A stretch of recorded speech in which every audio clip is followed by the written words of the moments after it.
በሞቴ ልንገራችሁ፣ በዓለም እየተመቻችሁ ከምትኖሩ እግዚአብሔር ቤት እያለቀሳችሁ ነው። እያለቀሳችሁ እየተቸገራችሁ እየተናቃችሁ በመከራ ላይ መከራ እየተደረበባችሁ ኑሩ። መጨረሻ ላይ የእግዚአብሔር ዝቅታ መጨረሻው ከፍታ ነው። ለምን በእግዚአብሔር ቤት ብዋረድ ይሻለኛል፣ እንዲያው ብሞት ይሻለኛል፣ ብጣል ይሻለኛል። እግዚአብሔር ቤት ውስጥ የተጣለ ሰው ምንጊዜም ከብሮ ነው። ልንገራችሁ፣ እግዚአብሔር ቤት ውስጥ ውሃ ይጣላል፣ ምን ተብሎ ይከበራል? ጸበል በሉ እንጂ።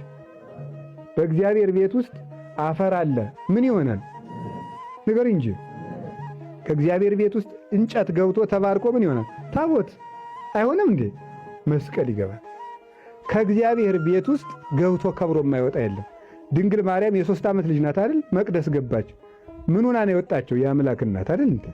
የአምላክ እናት እግዚአብሔር ቤት ውስጥ አንሶ